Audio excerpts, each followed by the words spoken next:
Hi, everyone, and welcome to Marketplace Masters. I'm Paul Sonnefeld, and today we're tackling a topic that is massively underserved in the Amazon content space, B2B sales on Amazon, and specifically for mid-market manufacturers.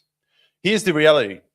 Amazon business is now on a run rate of more than 80 billion in B2B revenue. It is quietly becoming one of the largest B2B distributors in the world. And yet, when I talk to manufacturers and the agencies that serve them, most haven't really worked out what their Amazon B2B strategy should look like, or whether they even need one. So today, we're going to go right back to the fundamentals. Why does it matter? How does it actually work?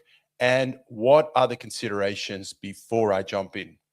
And to help us, I have one of the most respected voices in B2B commerce globally, Beck. Now, Brian brings 2 decades in e-commerce to this conversation, including 17 years in C-level roles at the likes of Harbor Freight Tools and PacSun. He is the author of $1 billion B2B e-commerce, widely regarded as the definite book on the topic. Co-founder of the Master B2B Thought Leadership Series with Andy Hoare and managing partner at Enceiba, which, as far as I know, is the only agency in the world exclusively focused on B2B. So when it comes to the intersection of B2B and Amazon, there are a few people who've thought about this more deeply than Brian. So Brian, it is an absolute pleasure to have you on the show today. No, Paul, thanks for having me. I appreciate the opportunity to talk to your audience. And man, you just make me sound old. I've been at this for a while, man. So yeah, glad to be here. Excited to talk. Absolutely. No, you're a wealth of knowledge. So I can't wait to get into it. Before I do, just a reminder for our audience, this is a live show. 2 things. 1, things tend to go wrong, hopefully not today. But more importantly, you can ask your questions directly to my guest, to Brian today. So the way to do that is pop them in the LinkedIn comments section or the YouTube comments area, and they'll automatically feed to us, and I will do my best to put them in front of Brian. So don't hold back. Ask your questions. Audience participation is what makes this show great. Okay, Brian, well, let's jump into it. Sure. So for a mid-market manufacturer who hasn't seriously considered Amazon, what's actually changed in the B2B buying landscape that makes this really a board level conversation in 2026? You know, what's different these days? Well, goodness. I mean, it all starts with the buyer, Paul. I mean, today the buyer has become younger. We're as we continue in our careers, folks that are millennials and younger are now entering B2B procurement roles. 75% of the global workforce is now millennials and younger. These folks are all turning and into their 40s at this point.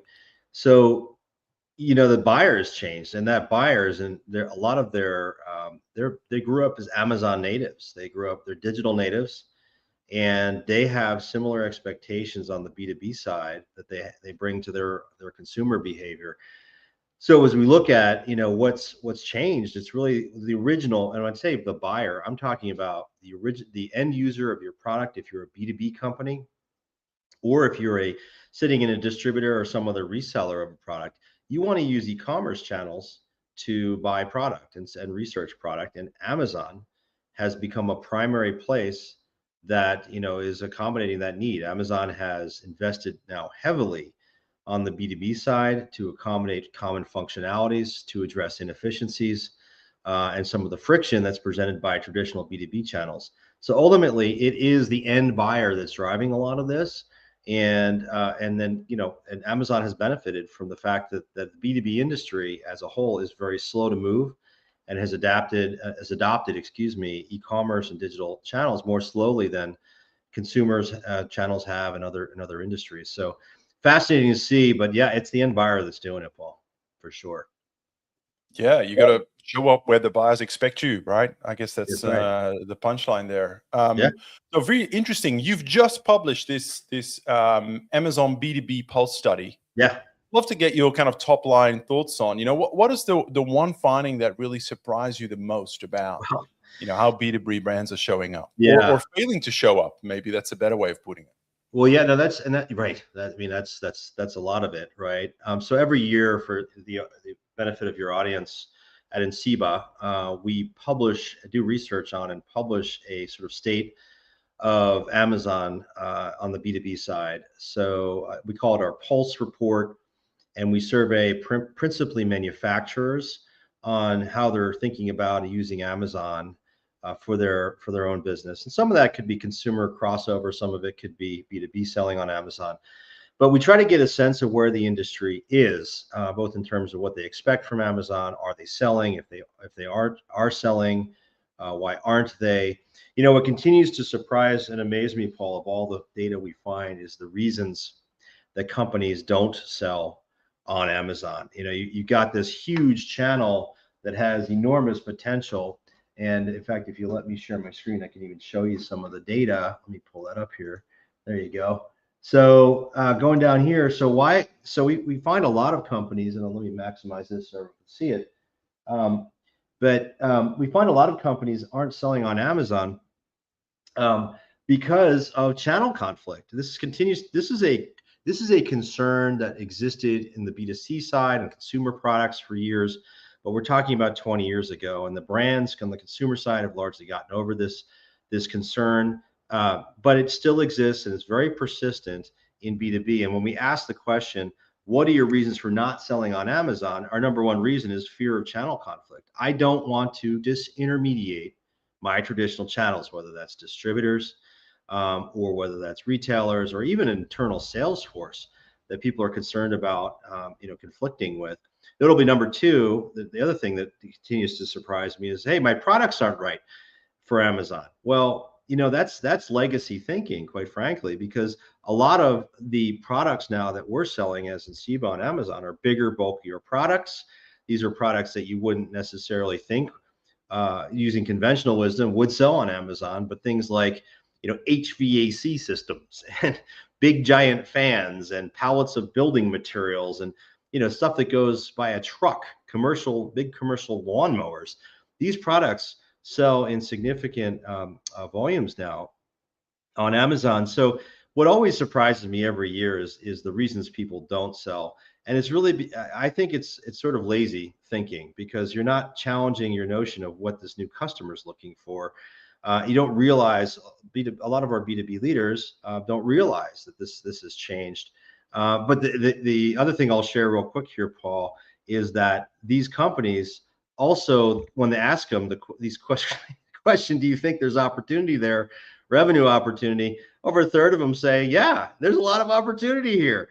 So you've got this sort of weird dichotomy where they say, well, heck, you know, yes, there is some opportunity, there's significant opportunity, but hey, we're not going to sell.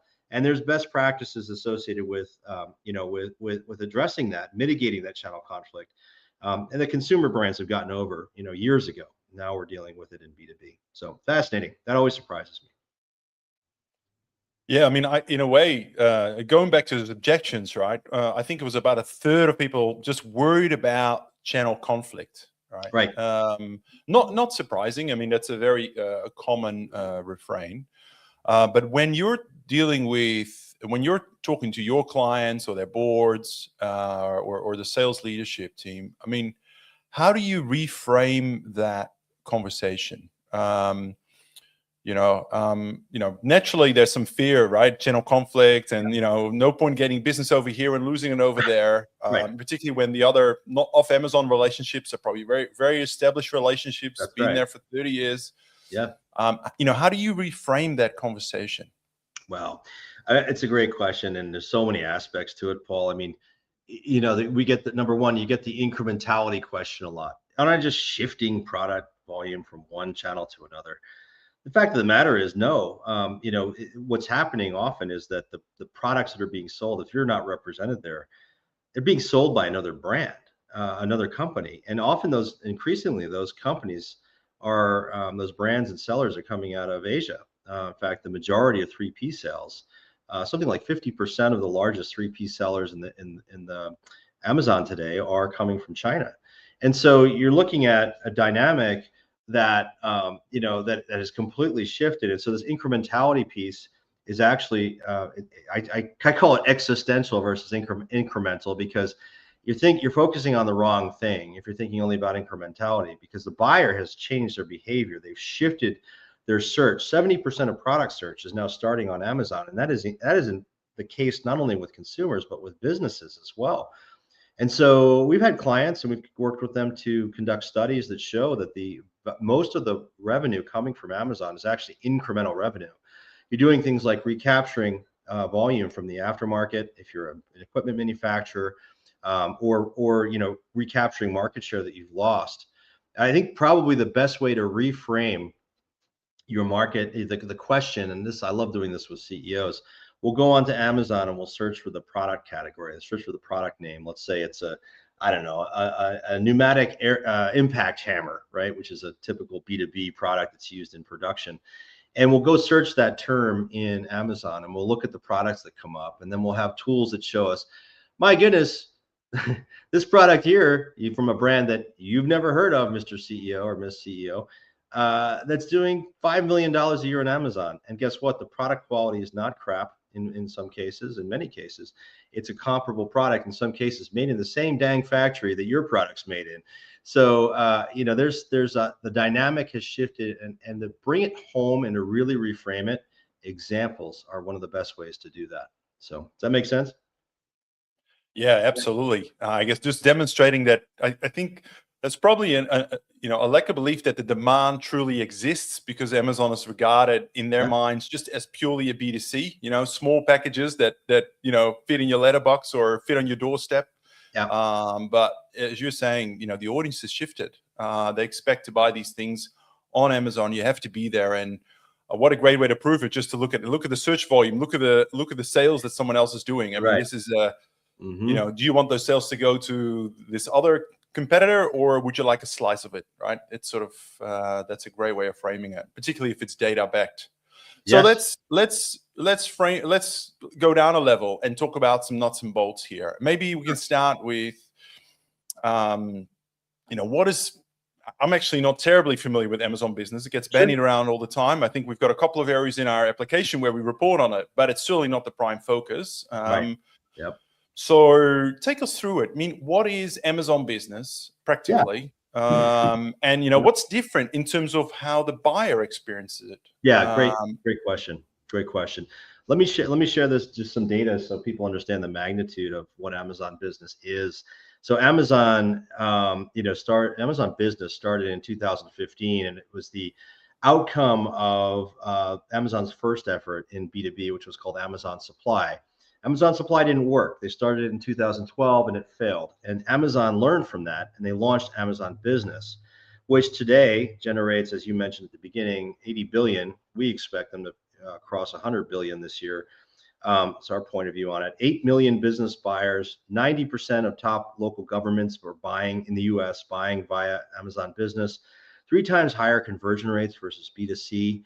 So you've got some real growth happening here. So the question is, what is different about it? Why does it, how does it exist alongside of Amazon? Well, it's not a different website, and you can stop sharing now, Paul. It's not a different website. It's the same website as Amazon. That's one of the key learnings they took from the Amazon Supply evolution. Is the customer, the B2B buyer, really likes the Amazon experience, or at least they become accustomed to it over the years. And so we want a different. Amazon learned they don't want a different website. They want the same website with a similar type of experience. But what Amazon Business is essentially is a look and feel, sort of a layer, think of it, on top of Amazon that introduces more features and functionalities that allow for the business buyer to meet their needs as a business buyer, which are different than a consumer. In a business setting, you need to be able to buy in bulk. You need to be able to see specific attributes, for example, that might be relevant to your product category. So, if I think about whatever, fasteners or electrical products, automotive or HVAC or plumbing products, there's certain attributes to those products which a consumer doesn't care about if they're not putting them into an industrial or commercial application. So there are different navigation elements that are introduced. There are some specific search elements to Amazon Business. There are features related to bulk buying. requesting quotes through Amazon. So if I'm a business buyer, I can say, hey, I want to buy 1,000 units of these, and I'm looking for a specific quote on this particular purchase. Amazon Business has also introduced workflows for specific types and for industry verticals. They are investing heavily in what's called managed spend, which is the portion of Amazon, or excuse me, the portion of B2B buying, which is planned in advance by large organizations, government entities, universities, etc. And Amazon is actually out now bidding on RFPs from large organizations, and by the way, winning some of those, and introducing procurement functions so that they're integrating with procurement systems. And so if you're listing your products on Amazon and Amazon Business, you're able to show up in those procurement systems, also avoid the cost and time necessary to, if you're a seller, to integrate to those systems directly. So it opens up a whole new world in Amazon for sellers.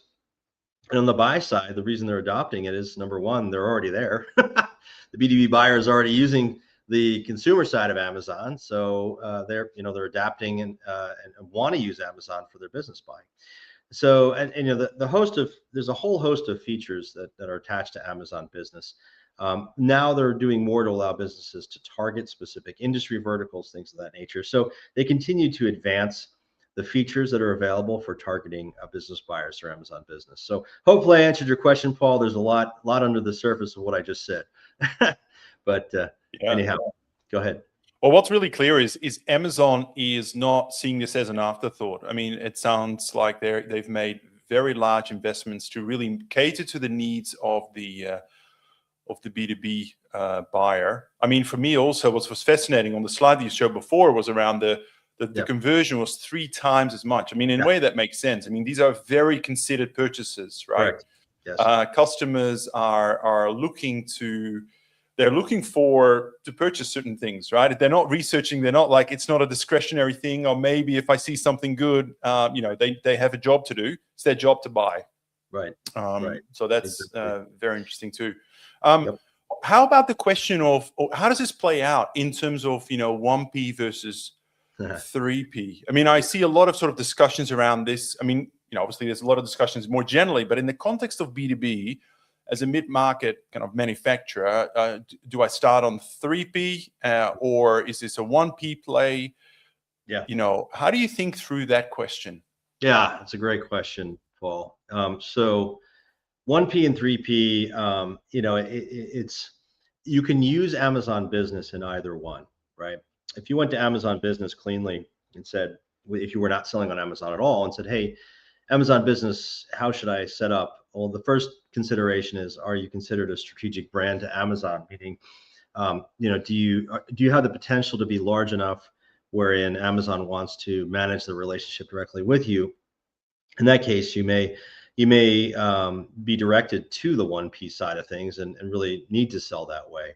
However, for many of our mid-market manufacturers, companies we work with, and we work with mid-sized to very large B2B manufacturers, they'll have a choice.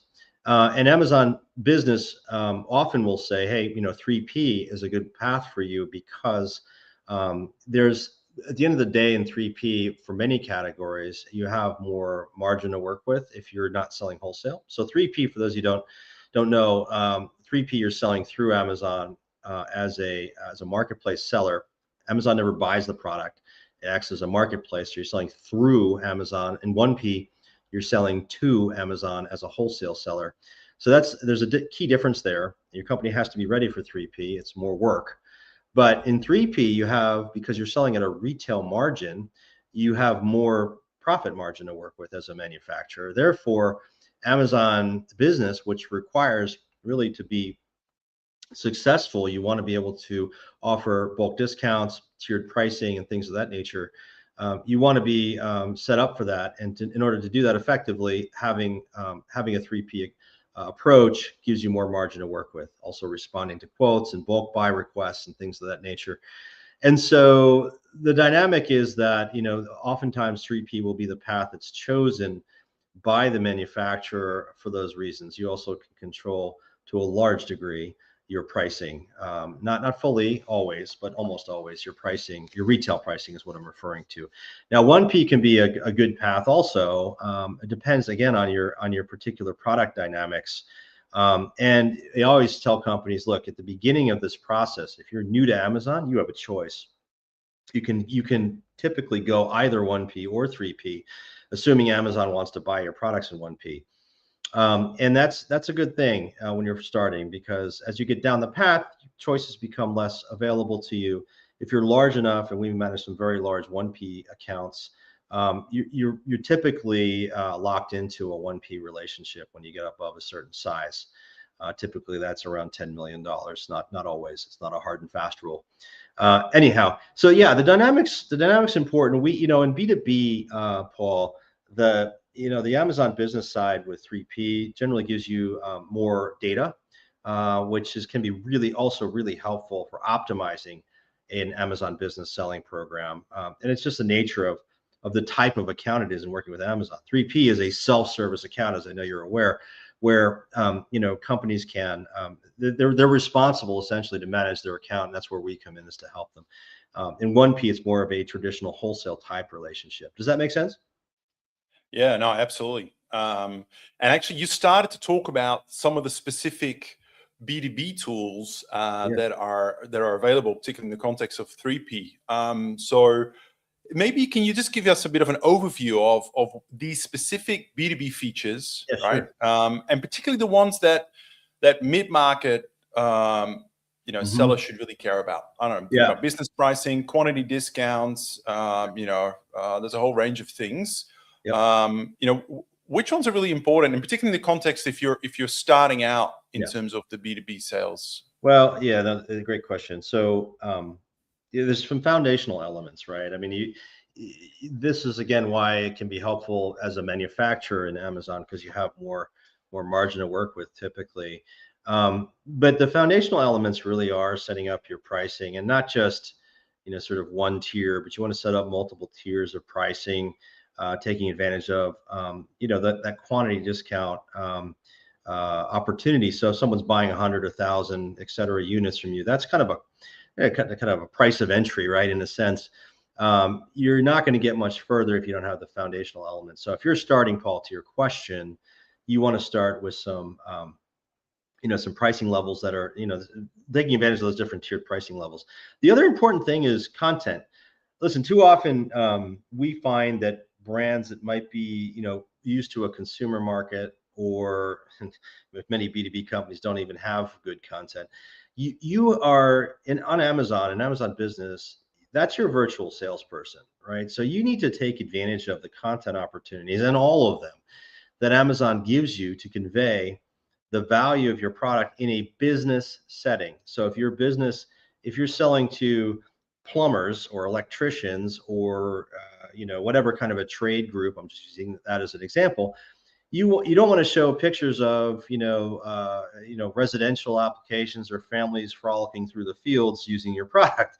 You want to show a plumber using that product and installing it in a commercial application in a commercial kitchen or something, right? So this is not, keep in mind that you have to merchandise your product and also add attributes which are technical in nature. Remember that you're selling products to a technical buyer.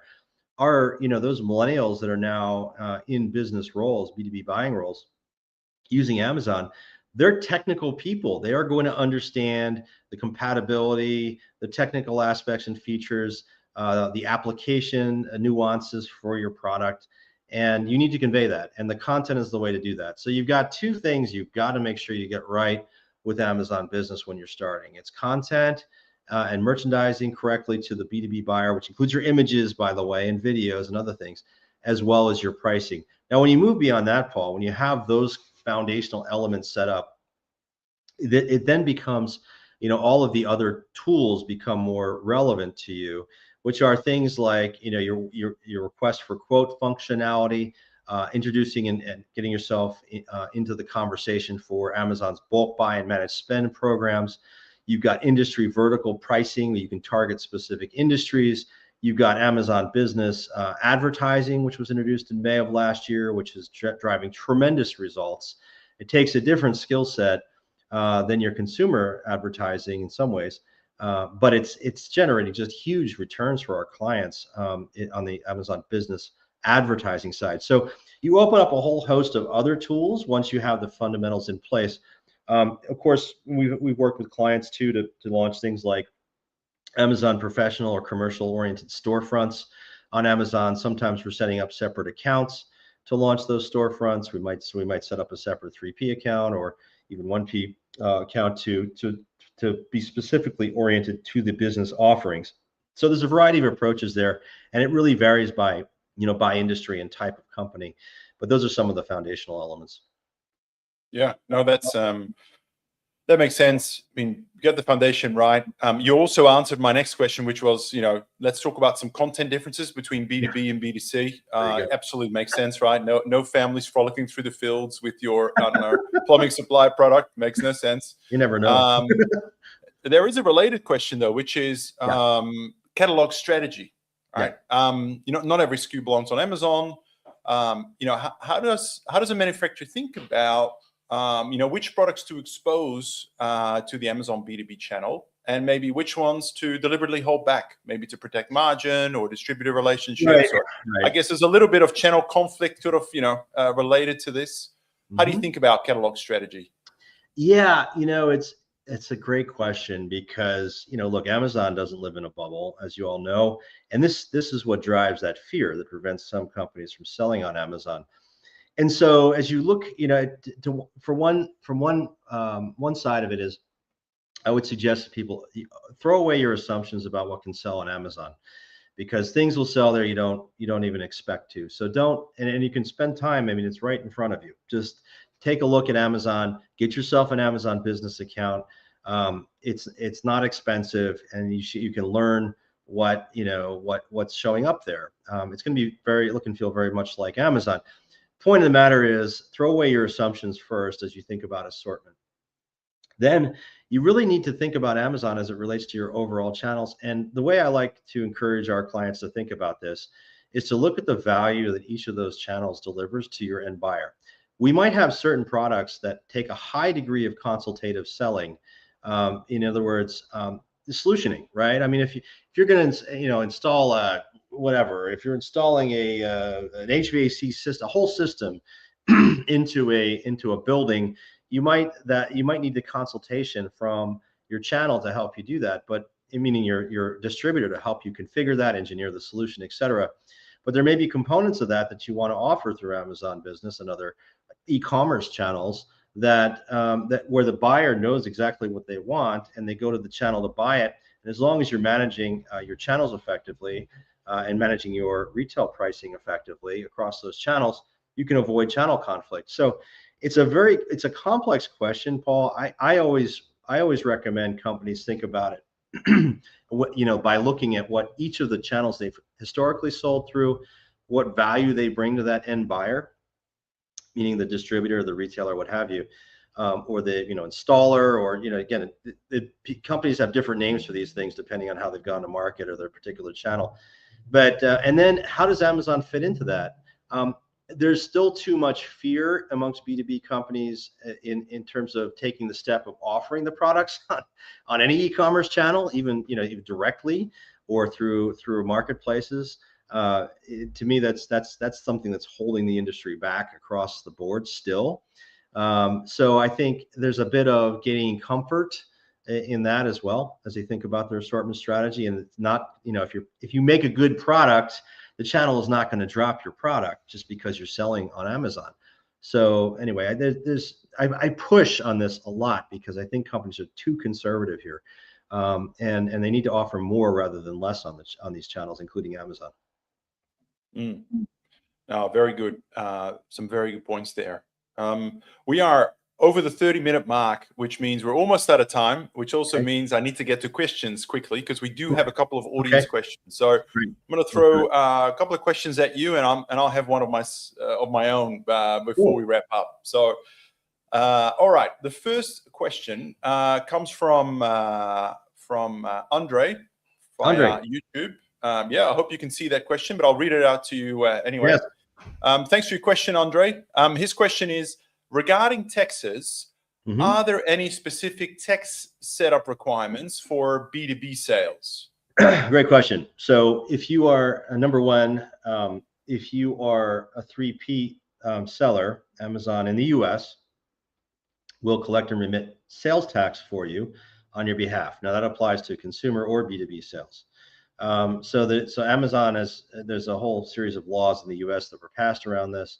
And so if you're 3P, and these are called marketplace facilitator laws, Amazon will handle that for you. On the 1P side, Amazon's buying the product, and I think you're aware of that. Now your question is, so that operates like a traditional wholesale channel where there's no tax for you.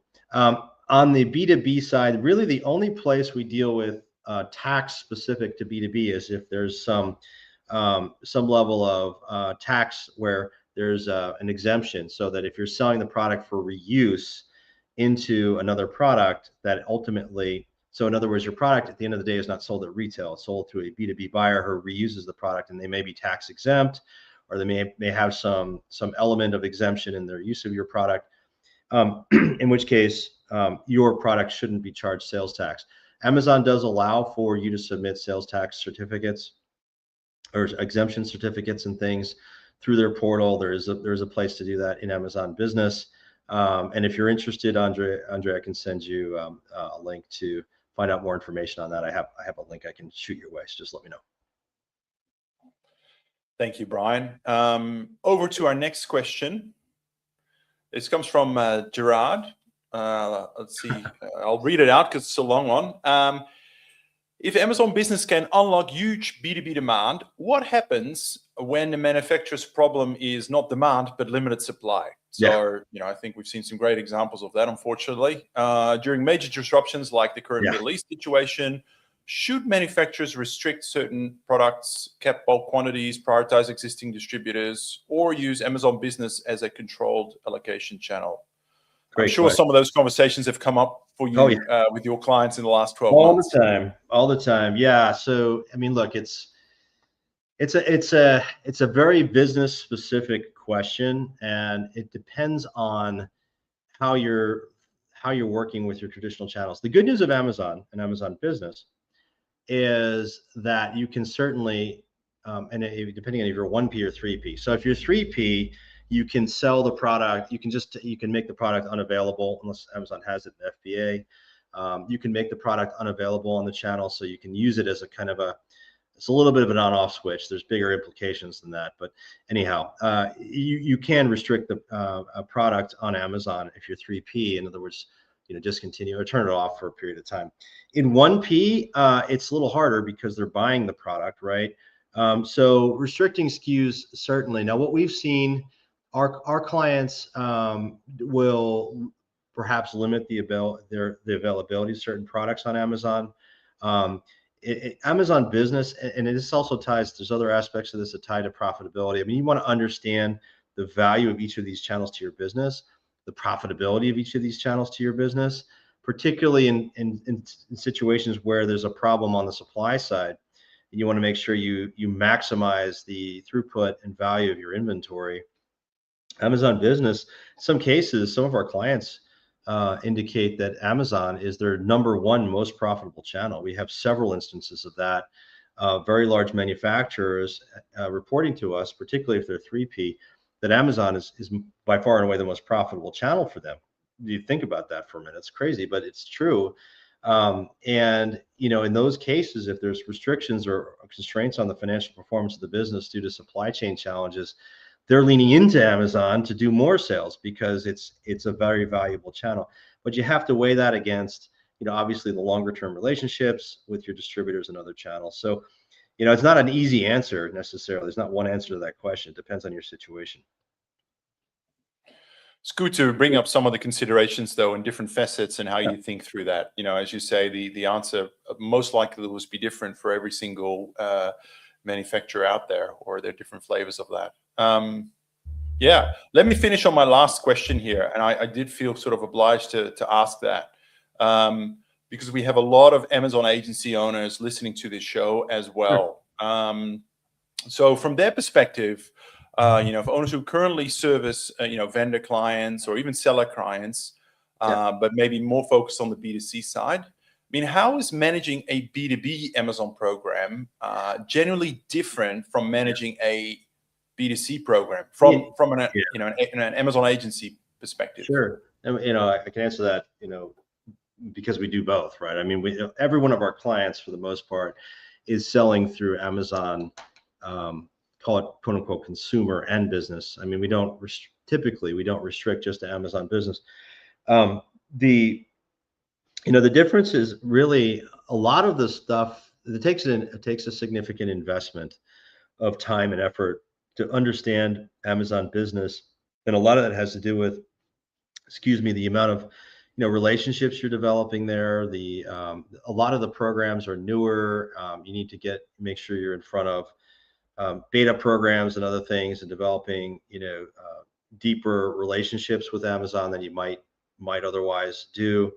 And a lot of this exists even outside of your traditional, if you've got a lot of, Paul, if you have a lot of 1P folks here, you're dealing with your vendor management teams, things like that.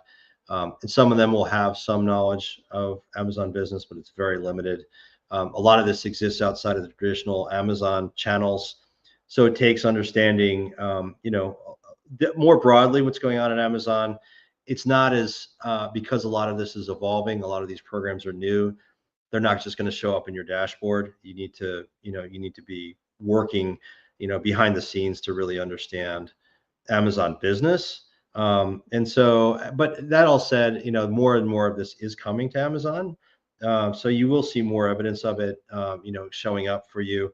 On the 1P side, data can be also harder to get about B2B selling versus on the 3P side. So that's the other piece is, we find that often it's a cleaner, cleaner and somewhat easier to manage on the 3P side, although 1P can be very helpful as well in certain instances. So so it's just a bit of a different beast, I guess, is one way to put it.